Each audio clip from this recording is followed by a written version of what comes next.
Okay, hello everyone, welcome back. I am once again on my quest for material design in XAML and to get the 4.0 release done. And right now that means dealing with a bunch of the fairly old PRs that have conflicts and were never merged in and that kind of thing. So tonight will be a little bit of a lesson in Git, merging old PRs and dealing with merge conflicts when you've got highly disparate branches. So I think that's where we're going, and we're going to see how far we can get.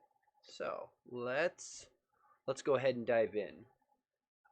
For those people who are interested in one quick announcement that I will point out, um, Robert has very generously volunteered to help moderate a Discord channel. So somewhere up in that way, that corner, right there, it's about there. Um, I have set up a uh, Discord channel for anybody who is interested in dropping in. I'm fairly new to Discord, so be gentle. I've got enough stuff going on. It's somewhat difficult to always keep track of, but there is a Discord stream, and if people are interested in joining and chatting, um, I'm gonna give it a go and see what happens. So that's where that is at. So for anybody who is interested in, uh, so if you do the Discord thing, there is the link. So like all of my links, I just subdomain them. Okay, back to milestone stuff. That button. There we go. So, this is the material design in XAML 4.0. I was tempted to kick it quick and just say there's 113 things in here. Why wait? Let's kick it out. But I also know I've got a bunch of these breaking API changes, and I'd kind of like to get I don't want to have a 5.0 release come right after the 4.0 release, so the goal is to get as many of these breaking changes in one shot as I can, and then away we go. So we're gonna start. I'm just picking on the old stuff. I'm gonna circle back to this one because this was a draft PR, and we're gonna jump up to here. So this one here is all around the snack bar, and specifically dealing with the duplicate snack bar messages. So the idea being that with the snack bar here, let's do this. I should actually open the solution. That would be a good idea. So this one, too many repos. Let's see. So there's the drawer host one that we did before. That guy merged. Everyone's happy. We'll jump back onto master and whoop, bring this guy over. So if we go ahead and launch the demo here, we'll make that a little bit bigger. Ready, set, go. Come on. Launch. So the snack bar is the sort of pop-up message that you'll often see at the bottom. To some people, they might know it as kind of like a toast icon, but within the material design spec, it's a little more specific than that. So if we go with snack bar, and specifically, so this is what they end up looking like. So I'm on the dark theme right now, just be aware. So the people are a little more used to seeing it as this guy here. So for example, whoop, little message comes up from the bottom, right? There's you can the snack bars can have an optional action button that you can act on them. But then these guys here, right? This is, and I'm just gonna clear off a couple of them, right? So you'll note this one shows the duplicate handling. So if we hit send, message 3, and after some period of time, because they automatically go down, and then duplicate, and you'll note we've got discard duplicates that goes away, and then start fresh and goodbye, right? So that's the intent with all of these guys here, is dealing with this. The problem is the API for this is a little sucky. Oh, and you can't really see the code. That would be a nice issue, to have this include arbitrary C# code. That we might add that at some point. Not right now. But it would be nice. It would be nice to have these things have links back into the repo. Oh, interesting. Just noticing the outline here seems to be going below the horizon line, which is interesting. Okay, So let's go and take a look. So the first thing with this PR, so this one is very old, right? So this is, I don't remember, February 22nd of 2020, right? So this is a fairly old one, and I had initially punted it for a while simply for the idea of this was involving breaking changes, and we weren't going to uh, necessarily bring this in right away. So the first thing I want to do is kind of take a look at exactly what this is. So one of the key changes in here is this rename from ignore duplicates to discard duplicates. So have it actually reflect a little bit more of what it's supposed to be. There's some nice unit tests here, which is great. I love seeing unit tests. These tests were written before the XAMLTest stuff was brought in, so there's some potential there. Let's see. Updates the documentation to match the new property change. And then the big change is right here. So I'll expand this out just a little bit. I don't think it's the enqueue method. I think it's slightly different. Yeah. So this pump async, right? So this is inside of the Snackbar message queue. So there's an important distinction between the Snackbar itself, which is the UI control, that little message thing that comes up, and the thing that actually makes the messages come up. Those are not one and the same, right? So the idea being that the Snackbar itself doesn't necessarily have a queue, and the queue handles actually just pushing messages into it. So there is all of that, and yeah, and that is how it works. So basically, the whole change in here is around this pump async message and the get Snackbar message as well. And so there's a slight change to this queue item to make it public. I think I'm okay with that. It doesn't really bother me. And then this was another bit that was a little confusing before, right? Is this ignore duplicate versus always show? And the idea being that always show is a little bit more clear as to exactly what the intent was. The other thing is this brings in a reference to value tuple, and I think we're going to try and nix that because value tuple is built in for later versions of the framework, but we don't necessarily need it here. So we're going to see about doing this, and you'll note this has all of the packet stuff, which has since gone away. So this is the PR we're going for. So PR 1668. So let's jump in here and be big, GitKraken. Okay, so let's drop down into here. Oh boy, I got a lot of remotes. Okay, so PR 1668. And oh, what is your problem? Oh, because I am both debugging and have it open. So one of the things to be aware of is, especially if you've got really disparate PRs, where a lot of files are going to be changing, just shut down Visual Studio. It likes to hold on to stuff. You don't want that. That's bad. That's bad. Okay, so let's jump here, and we're going to get a local check out of this guy. So I now have a improved duplicate handling. Okay, so one thing I'm going to do here is I'm going to take all of these commits that are on this branch, highlight them all, so shift click all the way down, and then I am going to squash these into a single commit. So the idea here is I want to ultimately rebase this onto the master branch. And when you do a rebase, it ends up replaying every commit that was on the original branch on top of master. And the problem is if you've got a lot of kind of back and forth in those commits, you end up having to resolve conflicts, not necessarily multiple times, but kind of multiple times. And so it's usually much easier if you just have the end result, right? So we are going to then rebase this commit. So you'll note this is all, we're now just playing on my local branch, right? So nothing fancy. We can actually whack my drawer host now. That doesn't need to be there, and neither does the remote drawer host one, because that PR merged. Apparently I just forgot to clean up my branch when I was done. Okay, so what we want to do now is we've got, I don't know what I've got this guy here.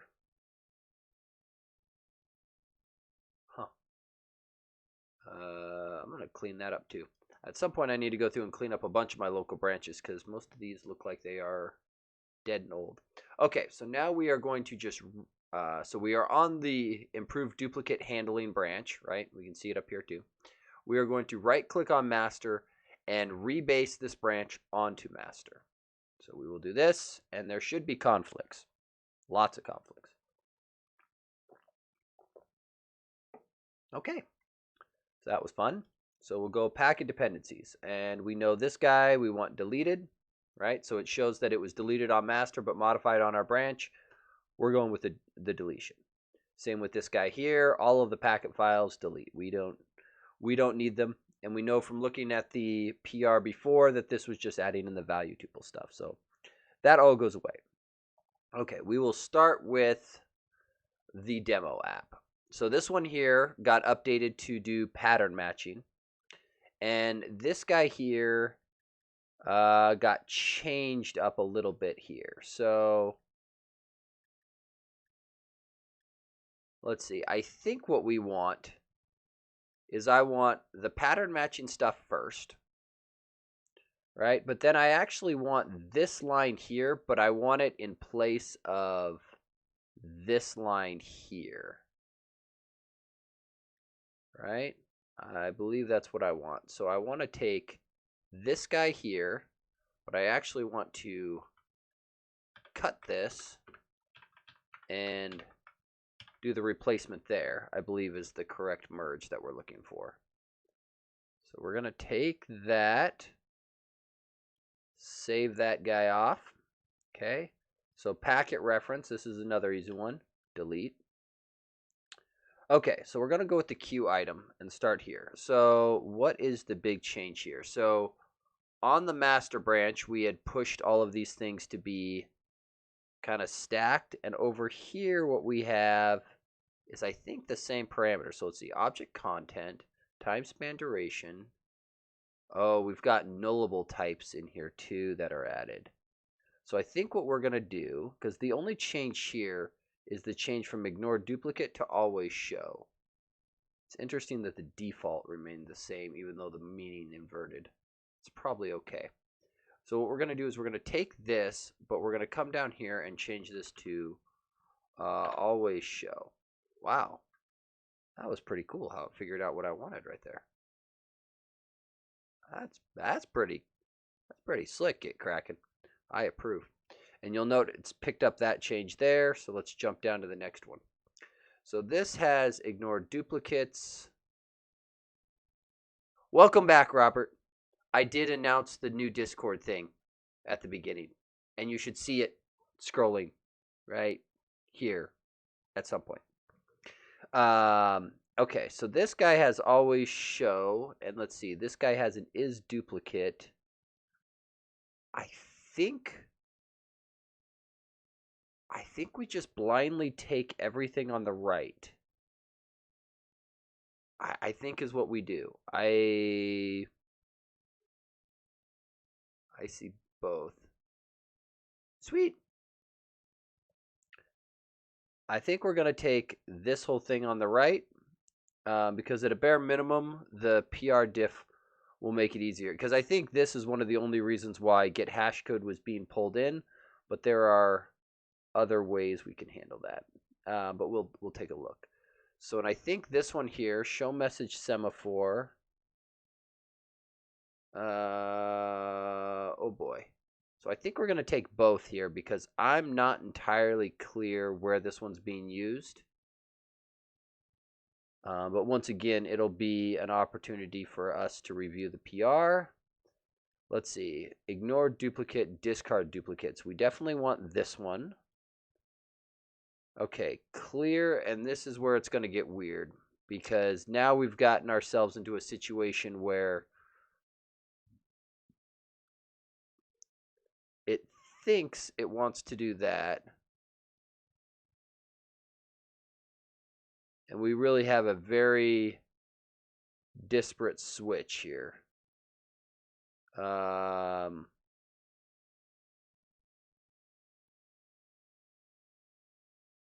So I'm trying to look at what this is doing. So I think here we take this one.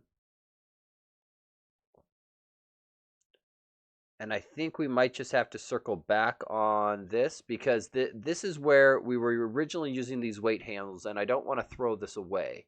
But there is a change to the logic, and we might just have to go manually get that back. So let's see. This is start duration. That might be the easiest thing to do, is take master for some of these conflicts. Let's see here. So this guy here, followed then by this guy. Yeah, see, the problem is I want this, but I don't want this like that.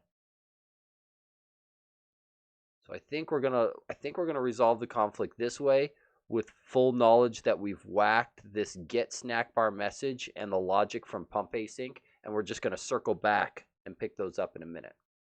That conflict's resolved. That's one resolved. That one's resolved. Okay, so we'll save that. Continue rebase. And this should be the only step in the rebase because we only had a single commit, right? So we've taken our branch, squashed it into a single commit, rebase that on top of master, resolve the conflicts to the best of our abilities, and now we go and clean it up. For people who are interested, this is the PR in question that we're going to get updated and merged. So something. There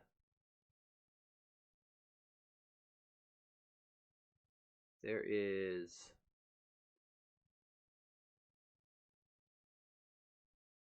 Wonder why it's not linking to that. Huh. Interesting. Sorry, I'm just noticing some of my settings seem off. Just a heads up, Robert. Discord missing permissions. Interesting. I'll have to look at that. My thing that was syncing the chat into the Discord thing, Robert, appears to be broken. So, just a heads up. Might go check and see what I tweak. So I'm just marking off the stuff that I don't care about. Not the bot. Well, it may show up as a bot in Discord. I have Restream.io set to normally sync chat messages that come through out to all the channels. And by all the channels, I mean YouTube, Twitch, and Discord.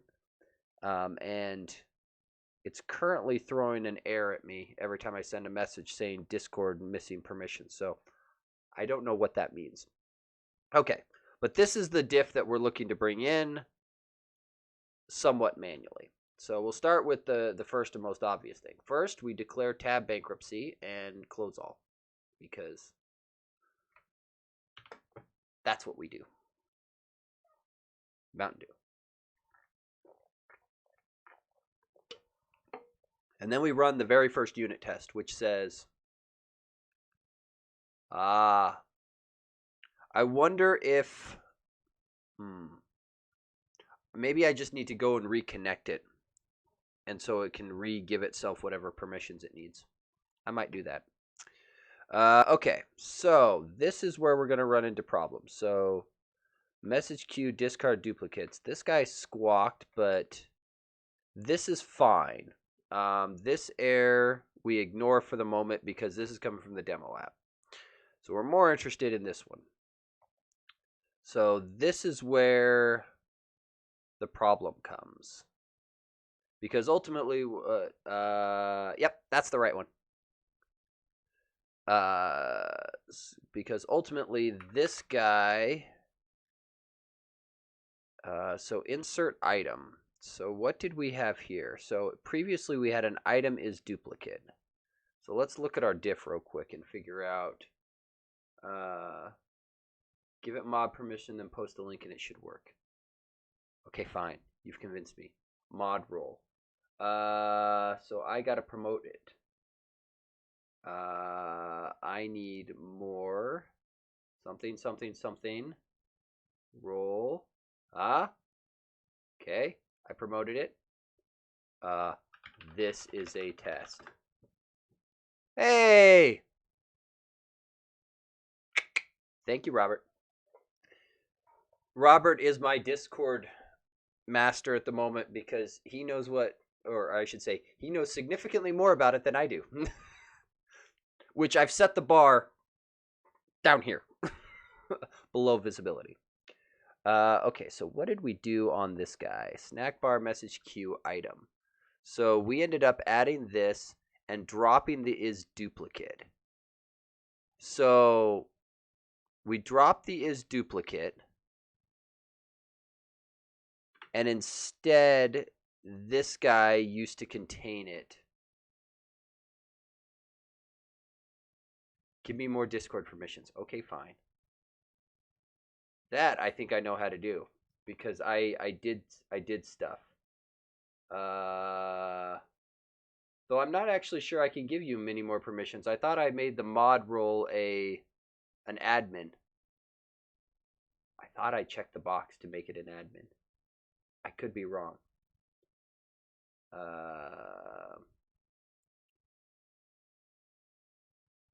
Let's see here. We do done. Here, I'm just gonna. Well, I should hate to drag all this completely over because I don't know. I don't know exactly where is the button. That's not the button. That's not the button. I found it before. I know it's in here. Ah ha ha. Server settings. That sounds more right. Roles. Nope. Nope. You go away, Zoom. Manage server permissions. Where is that button? See, I got this.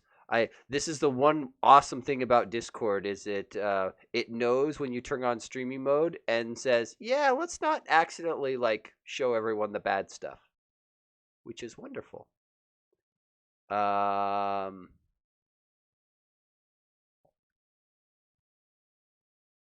don't know.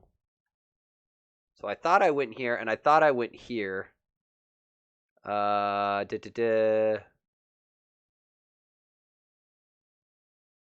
Sure. We'll turn that on too. Careful, you have unsaved changes. I know. We'll turn that on. Turn that on. See, I turned on the administrator one for the mod role. So I thought by turning this on, the manage server. You say that as though I should see it somewhere.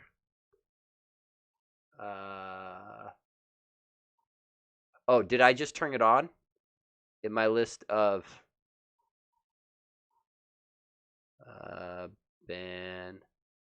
manage server. Yes, see? Mod has managed server permissions now. So I think you have it. Oh, hang on. Oh, wait. No, I probably don't want people to be able to mention mods. That sounds like a bad option. That's the only thing that's off. But everything else is on. I think that's enough. Oh, you just turned it on. I can't remember what I did 3 seconds ago. That's a very long time. That's why I have Git, to remember what I've done. Okay, so I think what we want to do, you just need to save it now. Yes. Picky. I think I did. There was a save button at the bottom and I clicked it. So I think give it a moment and it should show up. So previously we had the thing. I think what we can do is we can do the. I'm trying to remember how this works. So how did.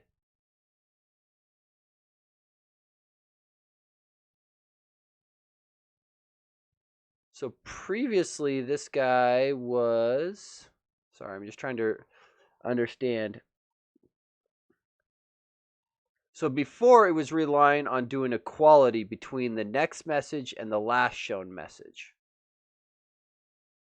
Whereas the previous code that we just changed, that was pushed into the, if I go back one, that was pushed into the item in this is duplicate. And is duplicate was defined as content or action content. I kind of... So this equality compare, I think this is better because this allows for a better comparison of this. It actually makes me wonder if this should just be a record and be done with it. What an interesting thought. That is an interesting thought, and this would be... Now remove the mod row from the button test. Okay. You assume I know what I'm doing here, though, Robert. Let's see. I whack the mod roll, and this is a test. And hey, it looks like it went out. You are awesome, Robert. Thank you.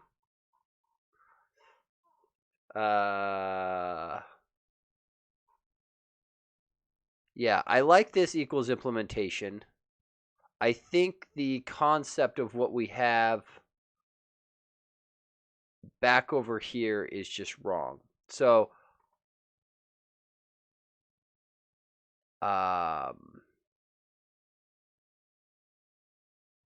so how was this doing it? So this was eliminating it at queue time rather than display time.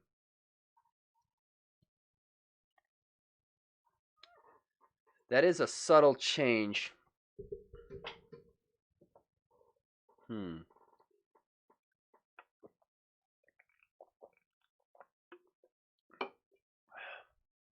I think the way I want to handle this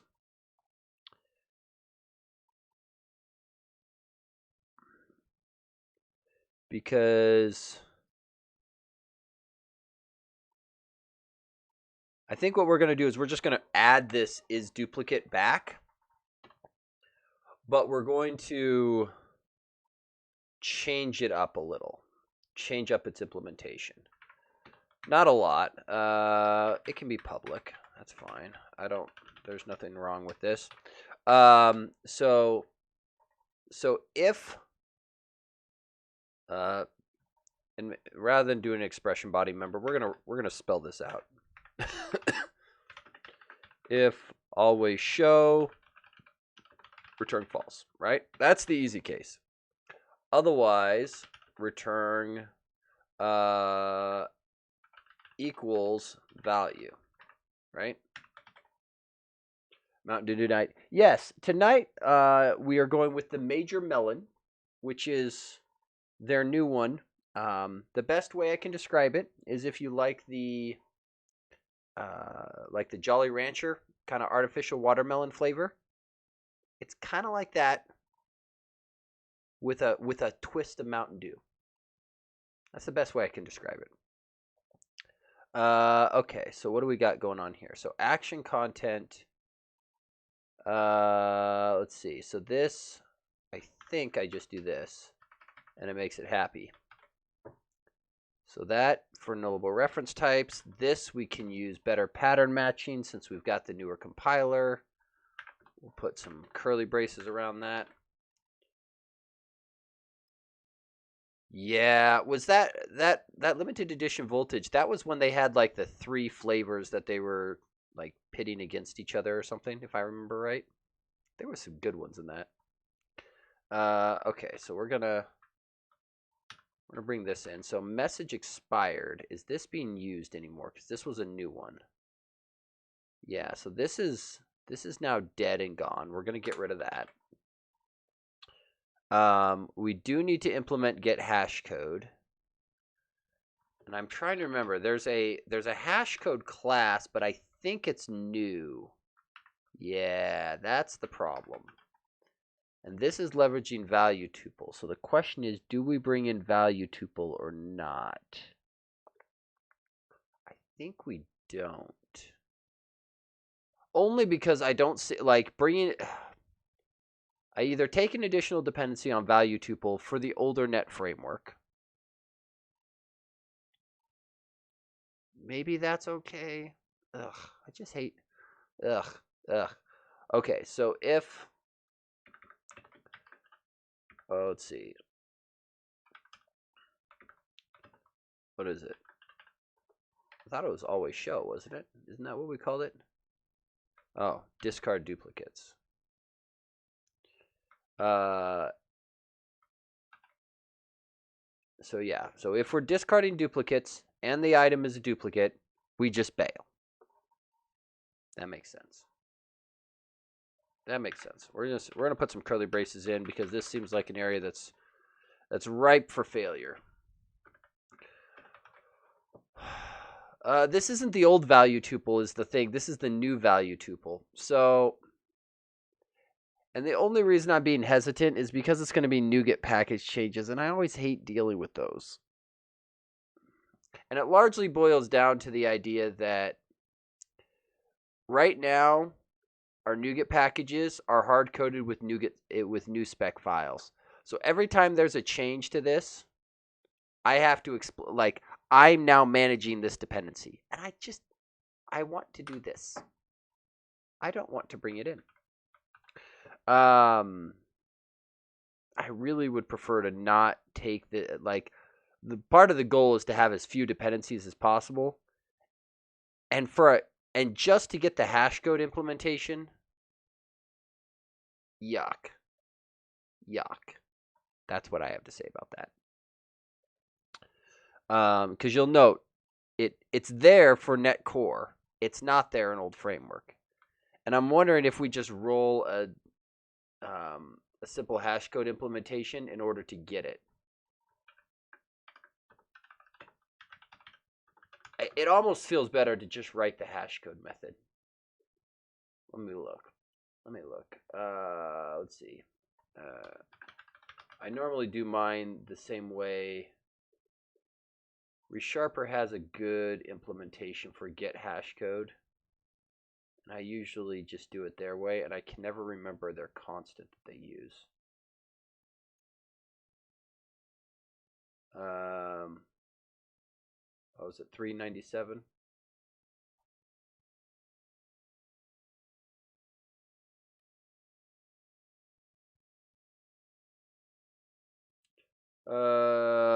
Yeah, so let's do... So, but here's the other thing that I'm wondering, right? Man, it'd be really nice to do this as a record, right? Because I could do this, and then magically, right? I get hash code and equals all by for free.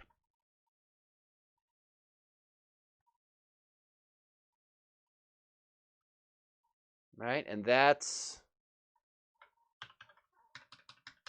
kind of magical. The only thing that's now weird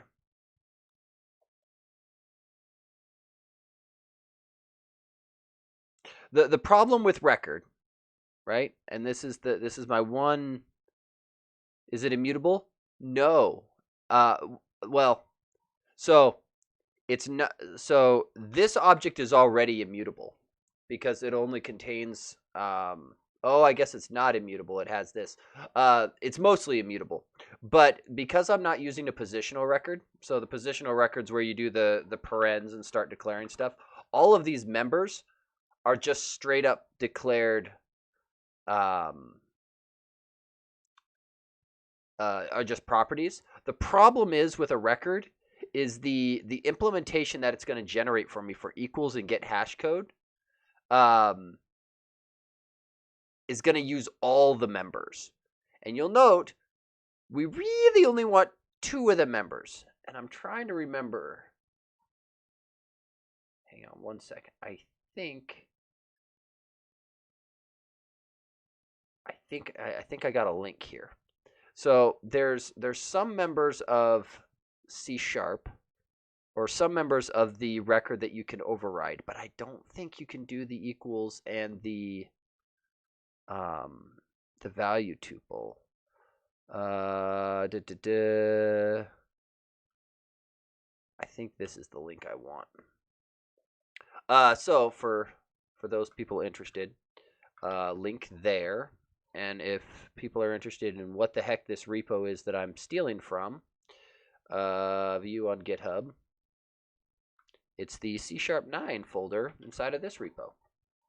So there is a talk that Mark and I gave earlier this week to a user group down in Portland that will get posted on YouTube, hopefully in the not too distant future, and I will share that once it gets done. Let's see. Though it is, hang on one second. I think it might be there. You might be able to, if you watch the Spokane.net users group, it's very similar to that same talk, but I don't recall if that one's been posted yet either, which is exciting. Let me look. It has not. It has not, and there may have been recording things, but for people who are interested, it will be posted there. Let's see. So, hang on. I want to. It looks like you can override. Let's see. Yeah, so it does that. I get it. I want to change init only setters. We want to avoid the init keyword. Init keyword is bad. Well, let me phrase. It's bad if you want backwards compatibility. So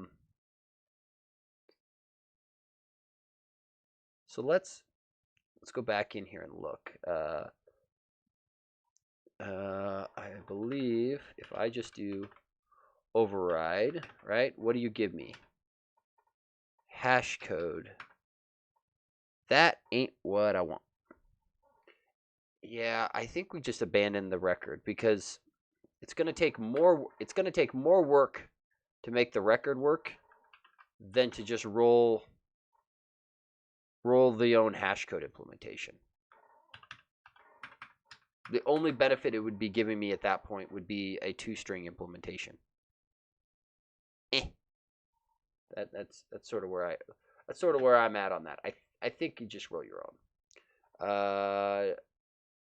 Where did my, let's see.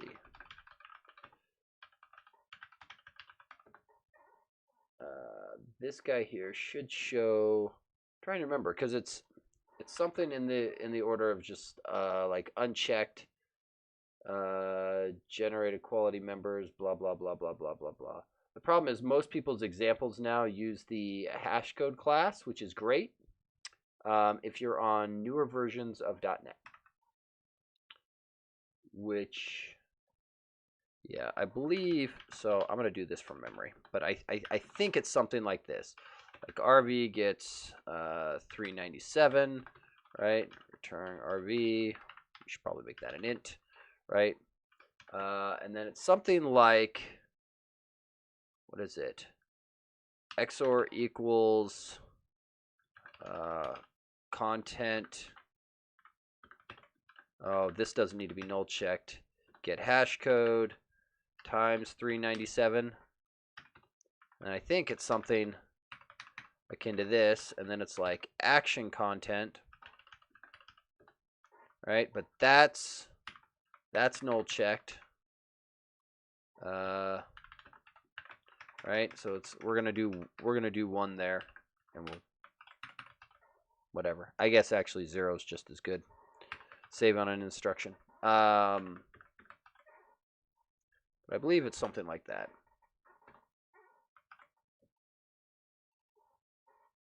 I'm pretty sure that, and I'm having trouble finding an example of what they do, but it's something akin to that. I've gotten way too used to.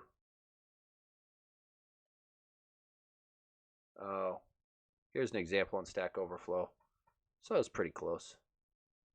They result times 397 and XOR that with the other guy's hash code, which is slightly different.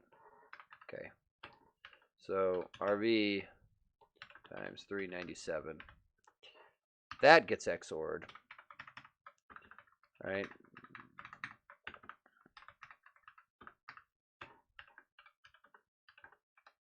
And the whole idea with the 397 is it's just a large prime number.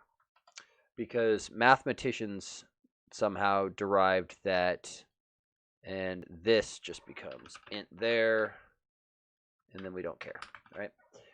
Mathematicians somehow figured out that that using large prime numbers somehow gives good distributions, and I trust people who do math better than me. So we'll go with something like that. Okay, so that drops the value tuple requirement, and we don't need to add it in as our dependency, which that makes me feel a little better. Okay, so do we compile now is the question.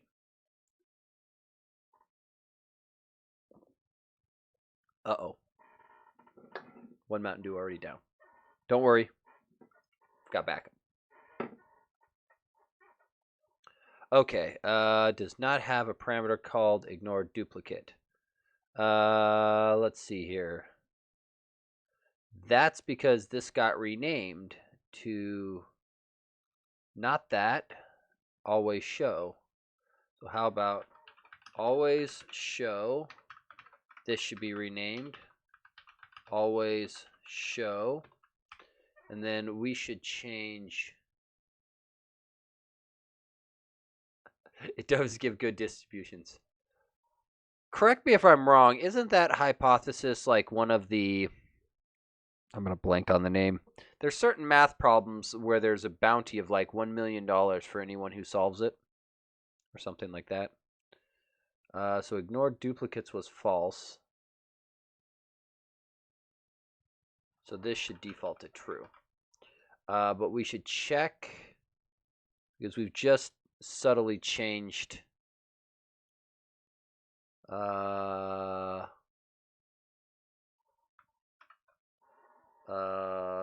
is duplicate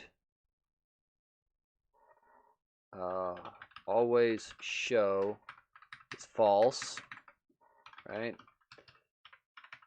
We should invert that. I think the rest of them can remain the same. Millennium Problems, the Clay Institute. Yeah, it was something like that.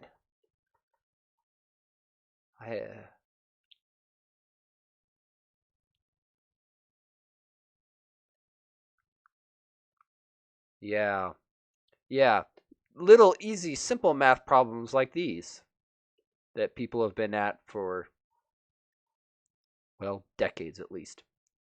Okay, so I think that goes there. One has been solved. Oh, interesting. Which one got solved? Do you know? Did it say on that link and I was just too dumb to read it?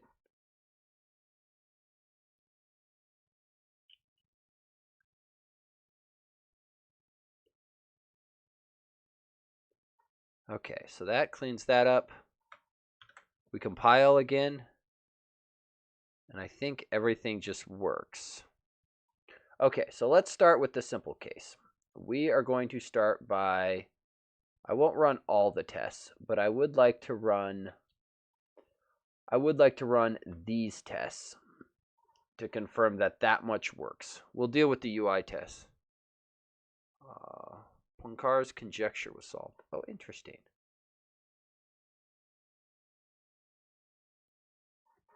Because I remember at one point going through and reading all of them. And I remember reading just enough to realize how insanely complicated they were. And I think that's where I went, yep, I'm glad smart people solve these. Okay, so we've got, well, the good news is we've got tests. The bad news is they're failing. And we may have just blown up. So let's see what's going on here. Apply to us most. Yeah, I'm familiar with the P versus NP one. Okay, so We'll start with a simple one. This is expected to throw an argument null. Is dupe did not throw an... Okay, should it?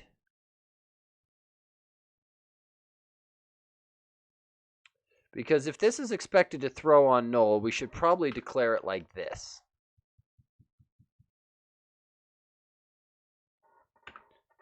But I think having... So if given that this is public and somebody could reference this by invoking it on an older version of a compiler, I think this is a reasonable test. I do think I'm going to go var ex here, right?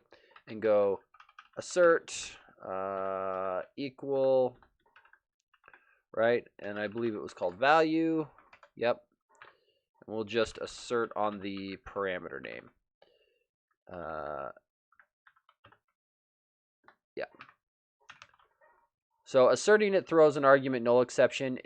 Sometimes I'll skip doing the parameter name validation when there's only one parameter because it's kind of hard to mess it up, but it's easy to forget to go and add this for extra ones.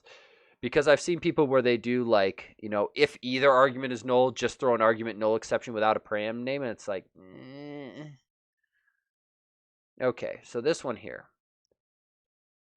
Is duplicate with duplicate items returns true. Well, this is failing. So that's probably a problem. So we're creating two items. They have identical content, and is duplicate did not return true. Well, this seems like a very useful test to have.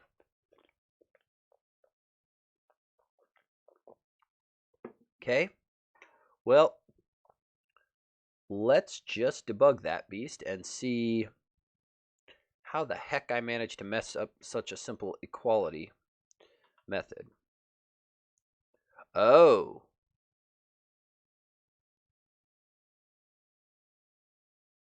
That's how. Right?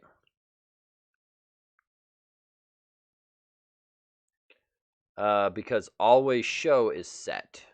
So we need to go back here. I think we changed the default around like that.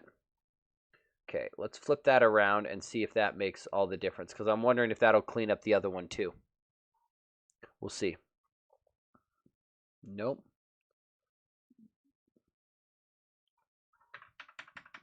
Always show is true because we changed this one. And now I think it passes. Right? Because if always show is true, boom. Okay. So that's better. Okay, so now let's go pick on the next ones. Let's see if cleaning those up fixed any of these. No. Okay, so we have invalid op. What is your problem? So let's see. Snackbar message queue must be created in a dispatcher thread. And we've got an issue here. Oh, last shown message isn't being set, but I don't think we actually need either of these anymore, because those were there around the old one. So that should clean up that warning, which is better. Oh, and we can, while we're in here, let's C#9ify all this stuff, because we don't need all of those things specified. Lots of typing, lots of typing, lots of typing. Okay. Oh, what did that just do? Oh, it new. Okay. So that cleans that all up. So this guy here is wanting a dispatcher, and it's not getting it.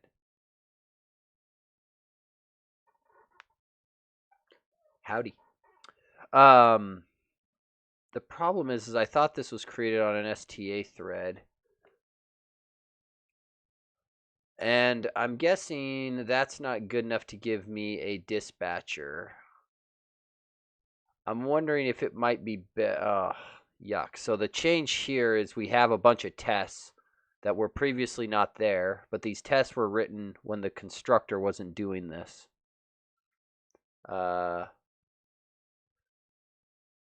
Hey, no problem, Sunspire. I've actually, unfortunately, if you followed the repo for long, I used to be a lot more active and have, unfortunately, had a lot more things vying for my time, and so it's made it a little bit more difficult on me. But I do try to make sure that stuff gets going and to keep things moving forward. Right now, we are currently on a quest to fix the since I don't think everybody was here at the beginning. There's a 4.0 milestone that's sitting out on the repo that I had hoped to release like back in November. Clearly, since it's February, I missed my self-appointed deadline. And part of it is there's a couple old PRs in here that have been sitting around forever, and I'd really like to get them cleaned up and merged in because they contain breaking API changes, and this 4.0 release is a good opportunity to introduce breaking API changes. But this is really, really unfortunate because these guys are all blowing up here. So let's first clean up the naming. And I'm wondering if there's... So let's start with this, I think. If I move you down to here, right? Do that. And then do that. I think the constructor gets invoked differently for the STA fact. I don't think the constructor is part of this. I think only the method here. So we're going to give this a shot, but I'm not sure that'll be enough to give me a dispatcher. Okay, fair enough. Let's see. Var dispatcher gets new. I think I can get away with just doing this, can't I? I think I can. It's been a little while since I've done straight up dispatcher work. Hello. Navigate. Sure, decompiled source sounds great. Oh, that's right. The constructor's protected or private, isn't it? Something in the back of my mind is saying yes. Dispatcher. That's right. You can't get at the constructor directly. There is static methods that are... It's like static factory. Current dispatcher from thread.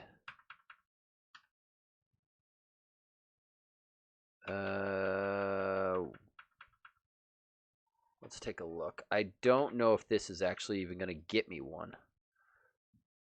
We will see. This is one of those cases where I'm half tempted to abandon these tests and just go write it in XAMLTest. That way I've got a full WPF stack. Oh, that actually works. Well, what do you know? Okay, so we can work around it this way then, because there's an overload to this guy here that just, it'll take in the dispatcher.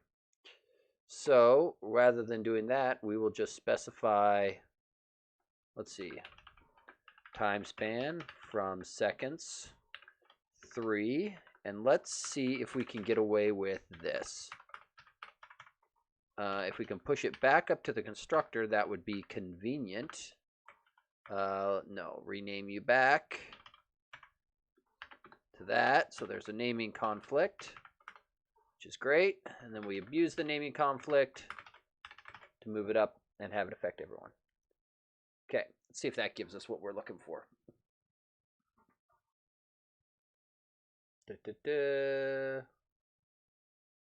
Okay, so that gets better. Okay, perfect. So we've got a failing test, but let's rerun the whole thing now, because I think this is just a change in expectations from when this was written. Object reference not set to the instance of an object. So which method are you after? Get snackbar message. If gets, let me look at this guy, because in general we shouldn't reflect in on these things. And I'm pretty sure, yeah, we just deleted that whole method. So this test is no longer necessary for a number of reasons.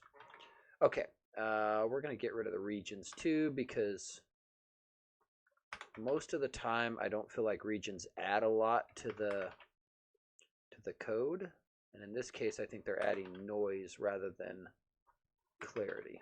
So let's see here.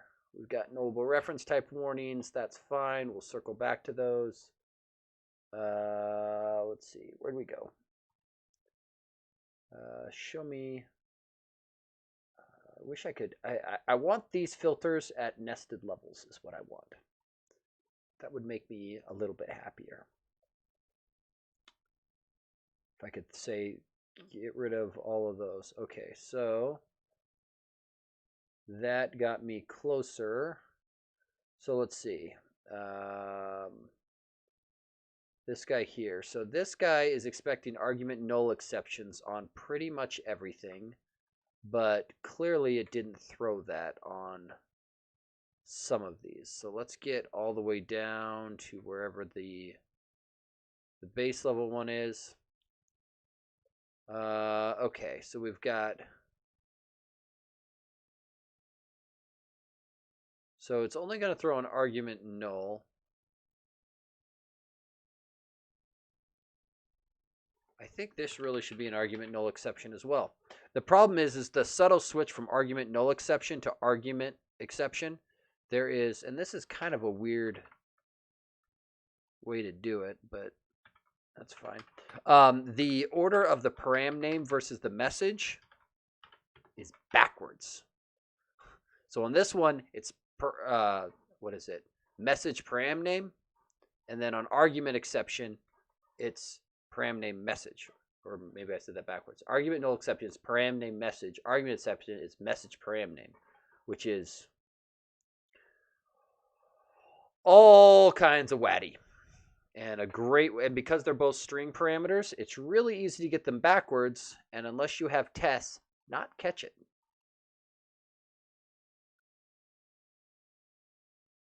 Okay, so that fixes that.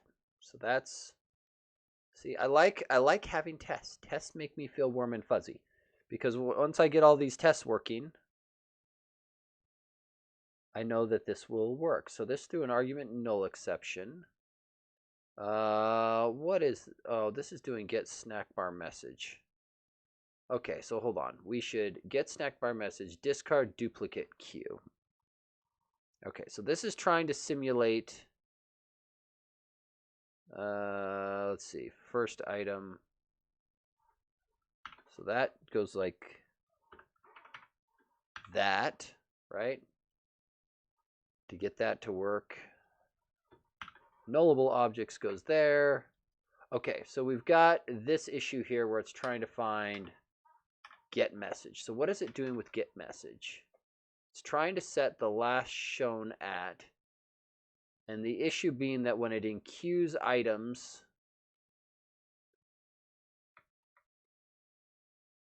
this guy enqueues items in queue, all the way down into here.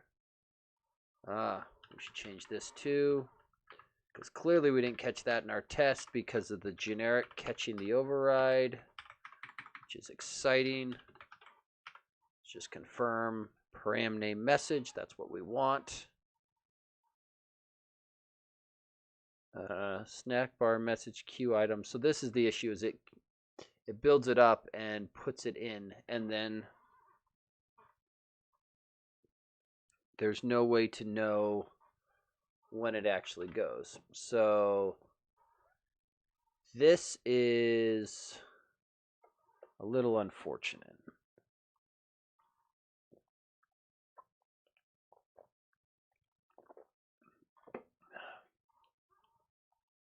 Yeah, and this is trying to do a bunch of timing related stuff.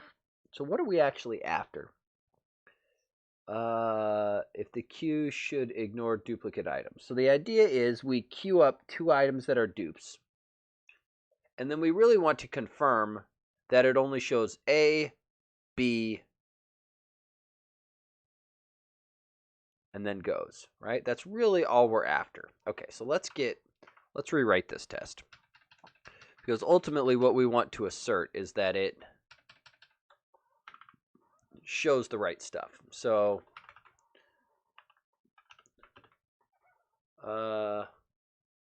want to switch up tracks again? What do you got, Robert? I'm always happy. If you've got questions, well, I can't guarantee I have answers, but I've got opinions. Problem 26. Oh boy, what are you gonna nerd snipe me? Oh boy. So what is this? This is just something for fun. A unit fraction contains 1 in the numerator. The decimal representation of the unit fractions with denominators 2 through 10 are given. Okay?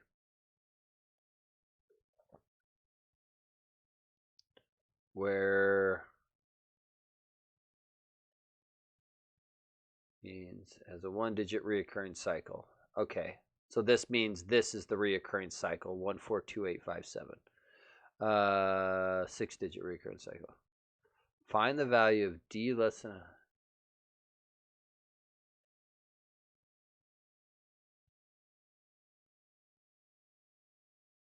Oh.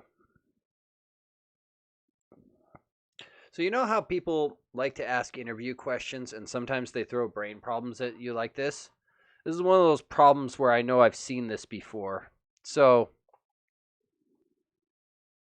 is it Hamming code? I think that's there's certain algorithms for this where it's, and I might be getting this confused with something else.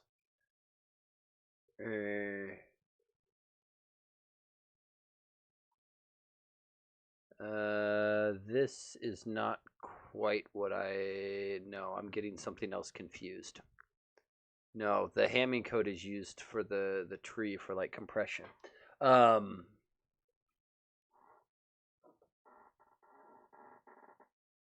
Okay, so just thinking out loud then for a moment. The longest reoccurring cycle in its decimal fraction part. So ultimately, it's very easy to go through and get. Well, let me back up. So we can very easily in C# divide, 1 over x, where x ranges from 0 to 1,000, and get the decimal representation. The key thing there is after you get the decimal representation, you're going to get a string of numbers, and the question is, find for which contains the longest reoccurring cycle in its decimal fraction part. So we're looking for a value of D between, I'm going to say starting at 2 because that's where they did, from 2 to 1,000, that contains the longest reoccurring cycle, right? So if we were to say 2 to 10, the answer would be 7 because this is the longest reoccurring cycle, assuming I'm understanding this problem correctly. And so if we look at it just in this form, at the end of the day, you're going to just throw away everything above the decimal point and just grab the sequence of characters at the end. And we don't even care that these are numbers. Because really it's just saying, find me the sequence of the longest sequence of characters. Yeah, the length of the numbers. Well, but I don't necessarily know if it's the length of the numbers, right? The length of the reoccurring sequence, right? Because 1/3, the length of the reoccurring sequence is 1, whereas in 1/7, the length of the reoccurring sequence is 6, right? And so I think that's what it's asking for is the longest reoccurring cycle. So the length of the reoccurring sequence. So given a set, we're looking to find Yeah, length of the reoccurring sequence. We're looking to find A, what is the reoccurring sequence, and then just order it to find the longest possible one. Right? So the first question that comes out is, given a arbitrary sequence, right? How do you find the reoccurring subsequence within that?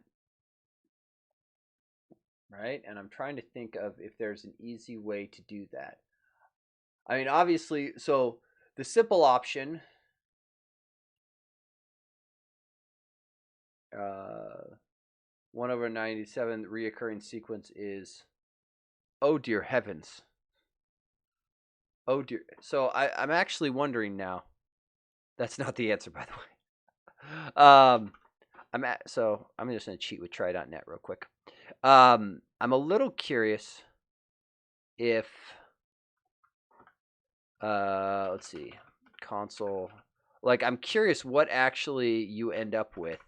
So if I do decimal, right, 1 over 97.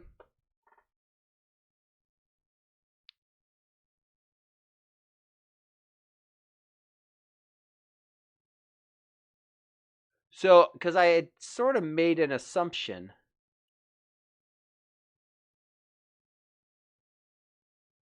that getting the sequence was going to be easy, but seeing the length of the number of decimal places that you have there, getting the sequence might not be that simple. Because in C#, even with decimal, you get 128 bits worth of accuracy, but it's not getting the sequence. So there's I guess a few problems boiled into this thing. One, getting the sequence, because a sufficient, like, this is easy, right? Because all of these will easily fit inside a decimal, right? Because if I do 1 over 7, right, and run it, right, we can find our sequence, right, and then just do, and it shows up. But I had kind of made the assumption that the longest reoccurring sequence would fit inside of a decimal. Based on what you just showed on 1 over 97, that may not be a fair assumption.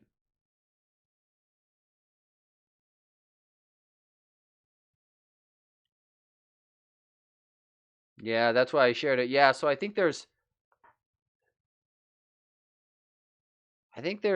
multiple problems boiled into this. So one, getting the sequence, right?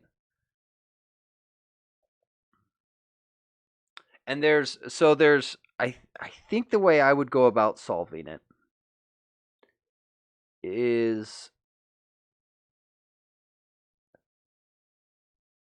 I'd probably do a finite state automata, an FSA for it.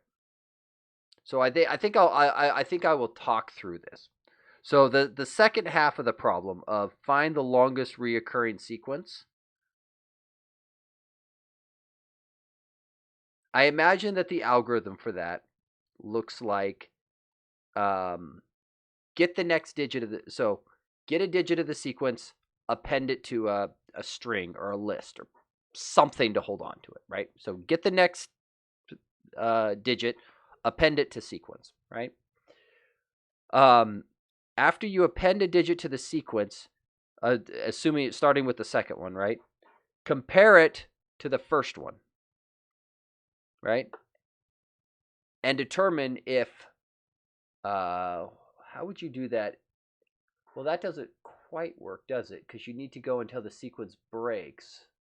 The problem is 1/3, because I was imagining just going back, write a software solution, though. I know.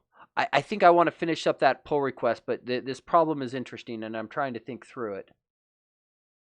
Because the idea being, I would need to keep track. Initially, my thought was after you append it, go back and see if the first character starts with it, and then compare and make sure that you found a subsequence. The problem is the 1/3 example is confusing. I have another theory too, Robert. That's a 26. Oh. Okay, so that's a fizz buzz. Oh, so there literally are a bunch of these.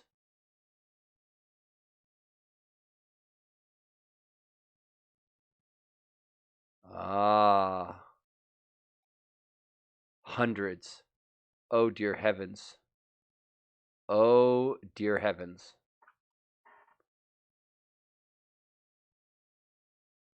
Yeah, no, this one. Okay. I'm going to save this one too. I don't think I'm going to try and solve it tonight because I do want to get that PR merged, but I've solved. Oh, sure. Now you just want to watch me struggle. So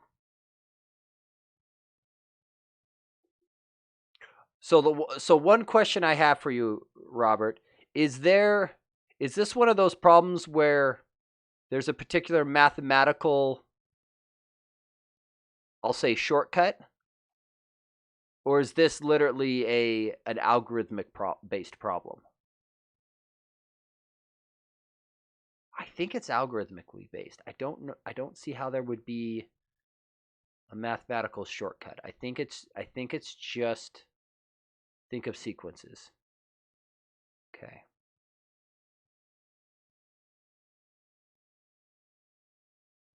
Okay. I'm going to save this because I'm always looking for stuff to do on the stream. And this is a likely candidate. So I'm going to put that there. Like I said, I'm going to circle back to that, but that's one of those problems that I could easily spend a bit of time thinking through. Okay, hang on. Rewind the brain. Get off of math for the moment. Okay, pull request. Something. It took me longer than I'd like to admit. That's normal, I think. Regardless of what programmers say, is there's a handful of programmers that excel at those types of problems, and they are a unique breed. And the rest of us, I think that's the longer than we'd like to admit is normal. There's been a couple times where Intelitech has done something similar where somebody's posted a problem like that and had people go and try and solve it. Yeah, and it was interesting to try and find them. There was one, I don't remember exactly what it was, but it was you were given 4 digits and you had to find using just mathematical operators and I think modulus. You had to find the smallest equation to make those 4 digits, repeating as many times as you need, um, equal the numbers from 1 through 100. And it was interesting because you could always find a solution, but then the question was how to combine things with, like, if I make this an exponent and then add this other number. And I don't remember exactly what the digits were.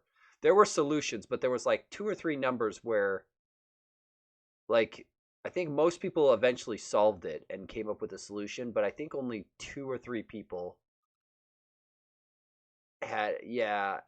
only 2 or 3 people found the optimal solution. And that was one of the things that was nice, is even though you found a solution, everybody posts theirs and you try and figure out who had the shortest ones in each of them.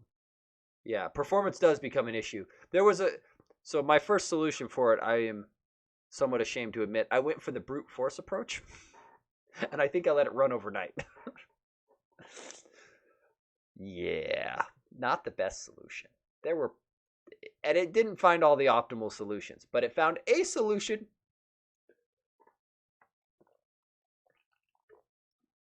Okay, so this guy here, show next async. So really what I'm interested in is how does this thing work?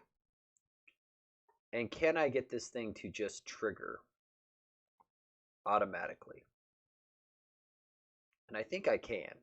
So the other thing did fancy weird stuff, but I think I'm sort of curious if so on this test here, I enqueue all these, right? And I'm just going to do, let's go with async task, because this is quickly going to become a threading problem.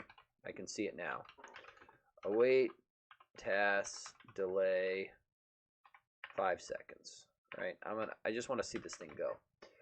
And I'm curious what happens here. Specifically there. Because especially with that fake dispatcher, I don't know what it's going to do. I kind of suspect it's going to fall into this case. I suspect.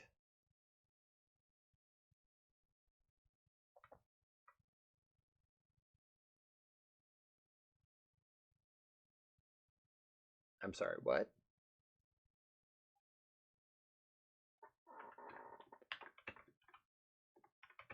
Do you have like, wait. What? So you did all of that. You did all of that. You hit dispatcher invoke. Like, I realize this is effectively async void, right? It's locking, adding it to the linked list, and then saying, okay. So that gets invoked. F5. F5.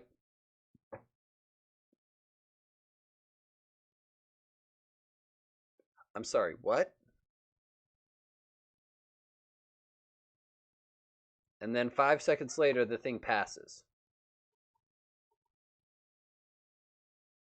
Huh.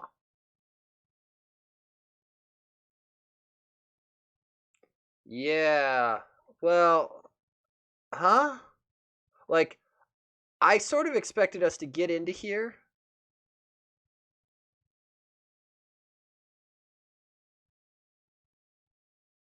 And then, like, one of these if conditions to fail, or I should say to pass, and us to bail out early. I kind of was anticipating that. Apparently, the dispatcher that this thing queues up. Hang on 1 second. Let's.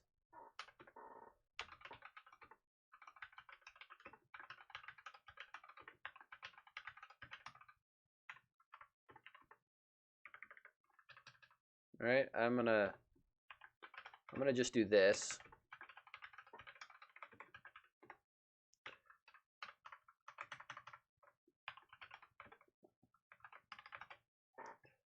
Let's see. Can I?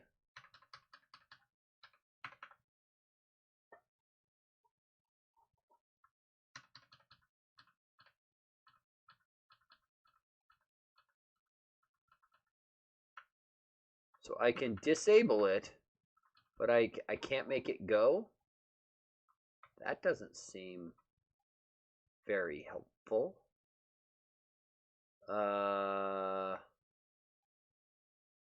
Disable.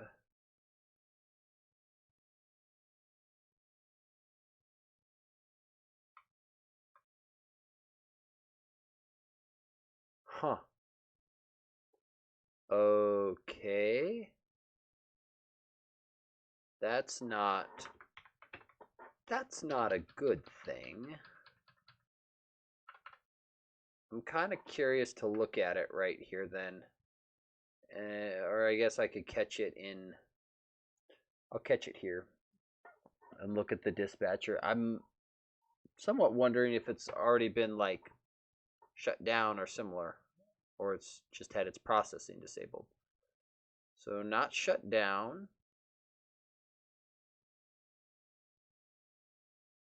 It is an STA thread. It is alive. Like, the thing exists. Sounds good, Robert. Hey, thank you for your help. I do appreciate it, by the way.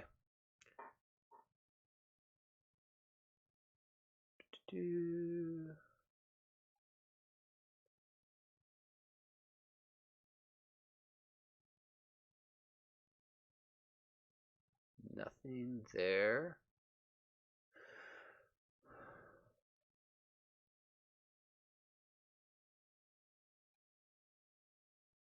Let's change this up a little bit. I'm wondering if this is because it's an invoke async.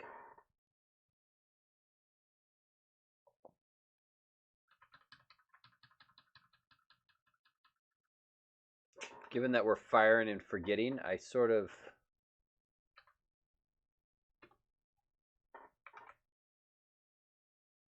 let's see here.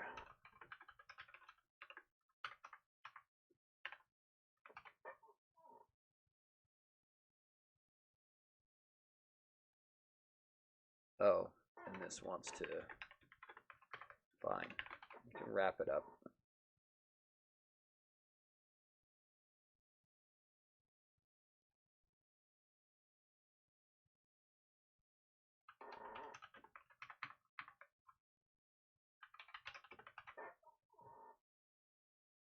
It's quickly going to get weird.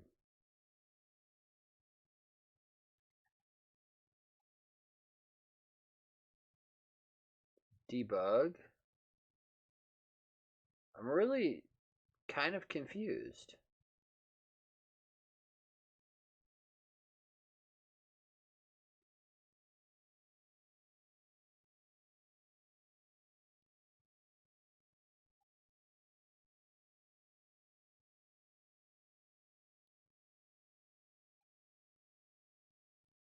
Sorry, what? Did I hit run?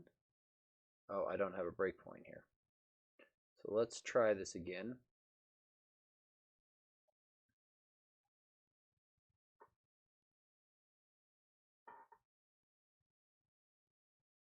Let's turn this breakpoint off, and I kind of want to grab it there instead.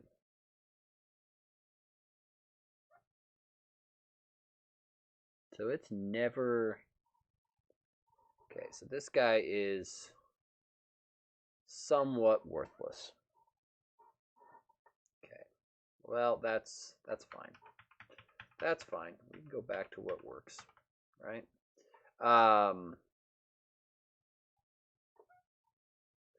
The question then is the best way to go about doing this, and I think what we might do is we might just add an API for this. Because I think I'm kind of okay with this. Because I could see somebody wanting to view these things. So I read-only list, right?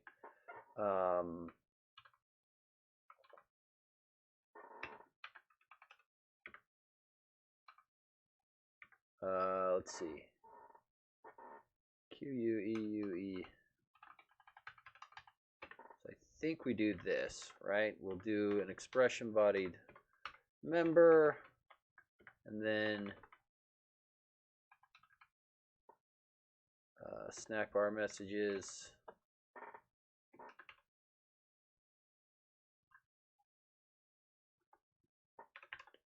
But we probably shouldn't do.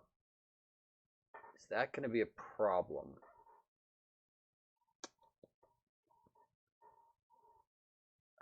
Because this is accessed outside of a lock. I think we actually want to make sure we lock on this, because that will be messages lock. Why are we locking on a separate object? I guess maybe to prevent any sort of problem. Okay, so what is your... So you're happy again. All right, because that's... Yeah. So let's go back here to the test, and then this test becomes significantly simpler, right? So var messages gets snackbar message queue, queued messages, right? And we'll get rid of the var there. I really wish you would not do that. Okay. And then now we assert. So assert equal to, right? So we will do that. And then we will do some assertions on the content. So the easiest assertion is that the first one should have that as its content message, right? So messages sub0.content, And then we'll do the action content as well, which should just be that. Oh, that's simple enough. And then duplicate all this over for the next message, right? And I think this makes the test significantly easier. So this is just different. And then how about, oh, that's fine.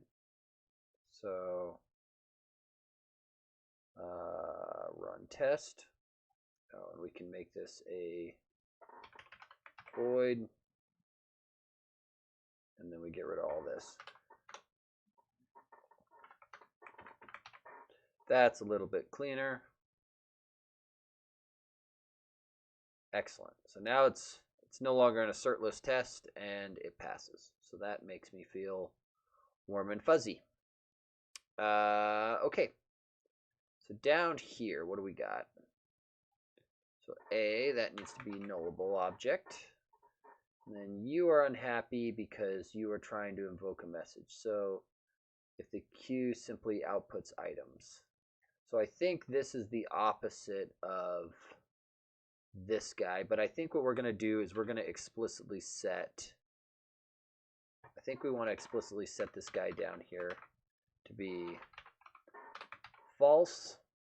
And let's see, this guy is going to just queue, and this is just doing an assertion on this, but I think what we actually want is something more akin to this. All right, we want to enqueue the items. We want to get the item back out. We want to assert that the content matches, and we want to assert that the action content matches. And then that goes away. And I think that now works. And we did get rid of the reflections, because in general, reflection tests are somewhat fraught with peril. Okay, cool. So I think that means that all of our unit tests now pass. So let's just confirm that the unit test passed, and then we'll test it and then merge it, I think.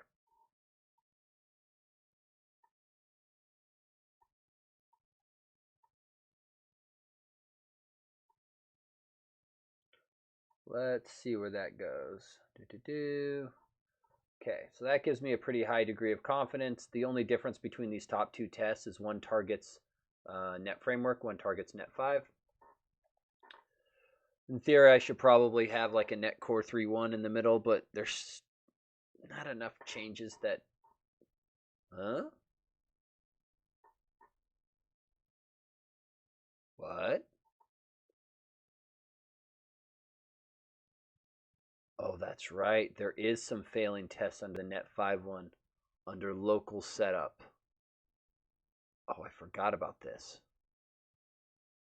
This is a problem I need to circle back and look at. Is there's some, this is based on localization, and the pipelines are going to run in a very universal locale unspecific one, and so there's a couple of these that fail locally due to my locale, and I need to track down what is going on. But the key part is they pass in the pipeline, so we're not going to worry about them for the moment, because it's only under net 5 and only under my locale, which is exciting. I'm sure they made the API better, but the key part here is it's different. It's not the same as net 4 or net framework. And probably a compelling reason why I should have these unit tests running in net core 3.1 too, which would not be that difficult to add. Maybe we should add it. Fine, I convinced myself. You will see the difficulty. Net core app 3.1. Done.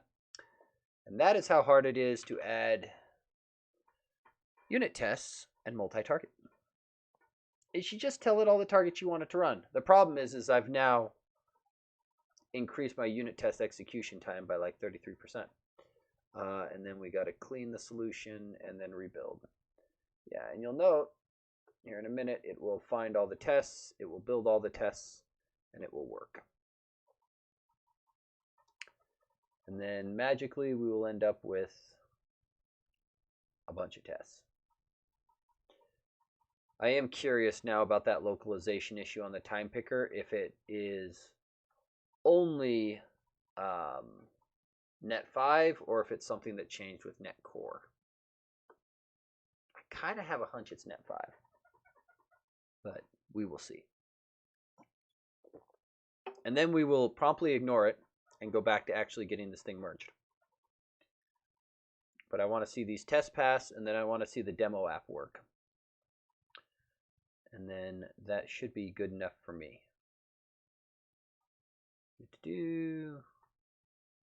One set of passing tests. 2 fails.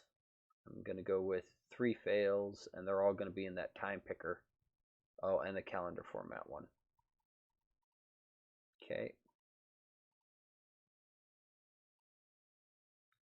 But does netcore 3.1 pass or fail? Great. So this is a net 5 change. Awesome. I just love those. I love those so very much. Sigh. So I have a net 5 localization issue to chase down at some point. Not a problem now. Okay, let's fire up the demo app and we will see where it goes. It does also make me suspect that if you switch your app from 3.1 to net 5, you may have localization issues to chase. So that's exciting. Okay, so let's scroll this guy to the right, because this is ultimately the one that I'm most interested in. Right, the one about discard duplicates. I think we should change the text on that too. Message 3, I should see a duplicate. Great, next. Start fresh, perfect. And then we're going to turn that off. Clear, yeah. Send it, message 3, and now I should see duplicate, duplicate, duplicate, duplicate,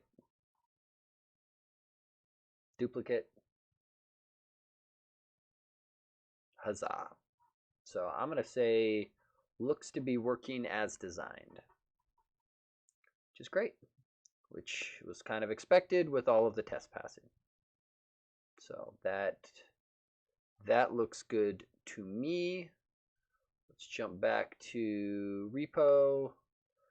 We are going to update, let's see, stage all updates after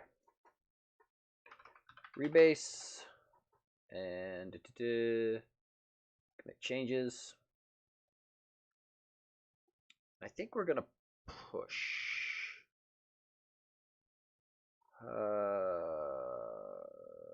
I'm a little hesitant to push straight to the original branch because I don't really want to lose it. So what we're going to do is we're going to push a different branch up here. Right? And then I'm curious, I need to go back and find, because I don't want to take away, I want to change the author on this. There's a way to set multiple authors. GitHub commit with multiple authors, because by adding more co-author traits to the commit message. That's what I want, because I want to make sure that the original guy gets credit too. We wrote this together, yay. Add co-authors. Yeah, but there's a way.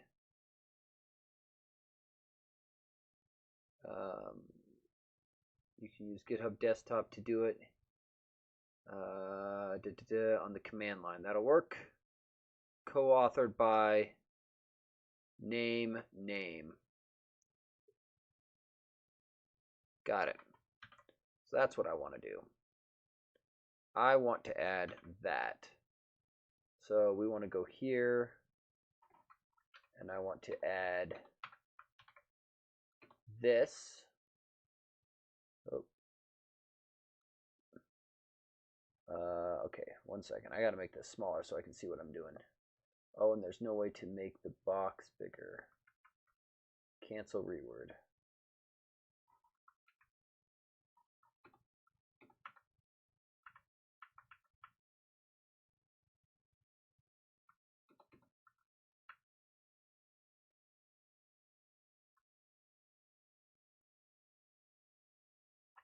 That is really obnoxious, GitKraken. I would like to...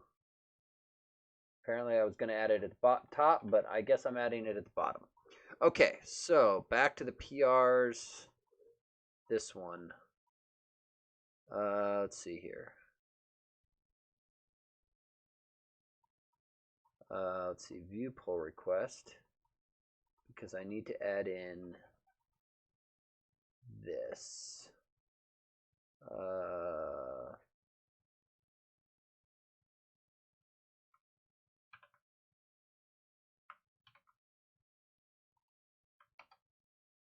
trying to remember, does it need an at? Co-authored by creating co-authored and missed by GitHub.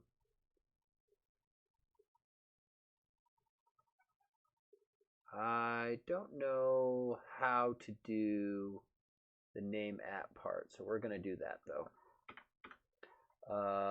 Update message. That did not get me what I wanted. So I kind of want to go back to the original PR then. Foo. Jump me backwards. Close Visual Studio because I'm sure you're about to freak out. And I want to look at this commit. How do I view authorship information? I just want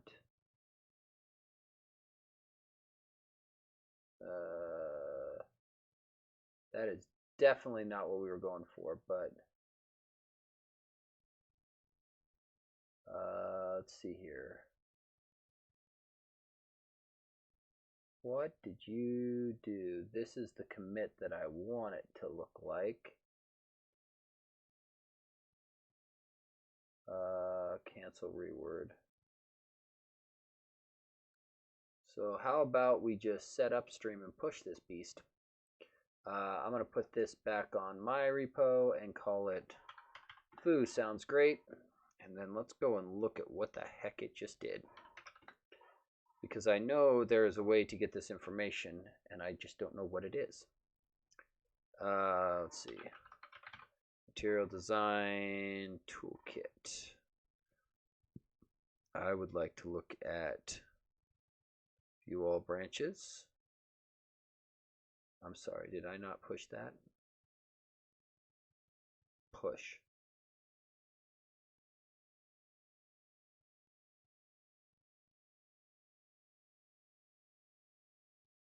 Show me my branch. There we go. And then show me the commit on the branch. Let's see, commits. Let's see here. How do I just want to look at how the heck this was done.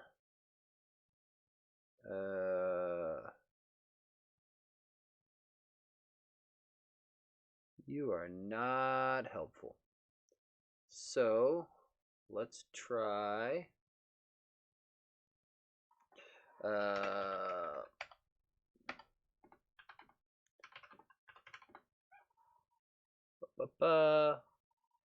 see, that's what I was looking for. That right there. That's, I think, what I want is, I believe, yeah, that's the information. Okay, so back to here, back to here. Switch branches. Thank you. I don't know what you're doing. Discard all changes, throw those away. I'm sure you're trying to be helpful. Okay, so we wanted to go down here and change this to be that update message. And then push that. And now we go and check it on GitHub.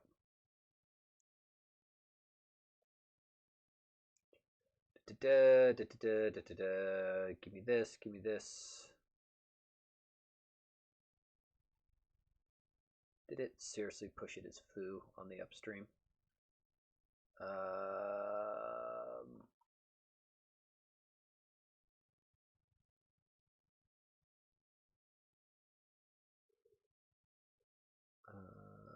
I don't see it called foo. I see it called. Oh, this is the wrong. Okay. Yeah, new pull request. I understand it's on the thingy and you're confused. I get it. I get it. Okay, this should hopefully show up with the appropriate commits. So let's see here. Yeah, so it shows 2 authors now. That's what we wanted. Okay, so on the demo, discard duplicates got changed. That's what we expect. We added additional unit testing for Netcore 3.1. Great. We cleaned up some unit tests, changed the name, changed that. That's fine. Snackbar message queue tests, those all pass. We're happy there. We cleaned these up to C#90 them with target type new expressions. We added a new API to view the queued messages. Great. Not sure I overly like the lock, but I think it's necessary and should never be held for long periods of time anyway. And then discard duplicates. Yep. And it's going to default to false, so it will show everything you feed in. We changed the exception type. That's great. This is still the same. We just added curly braces to it. No, we didn't. We embedded it on the same line. This one we added curly braces to. We made the class public, just fine. Always show. That guy there. Last time the message was shown. Is this last shown at being used? Don't save. That's why we were getting weird stuff. Let me reopen that. I'm curious if that last shown at is actually being consumed. I don't think it is anymore. I think this is legacy leftover from when we used to do time-based stuff with the Snackbar message queue, and I think it might be worthless. Let's see. Come on. Come on, Visual Studio. You can do it. I promise. Snackbar message queue item. That one. Is this being used anywhere? Find all references. Nope. Perfect. So we'll push that here in just a second. Actually, let's just push it now. Let's see. Moving.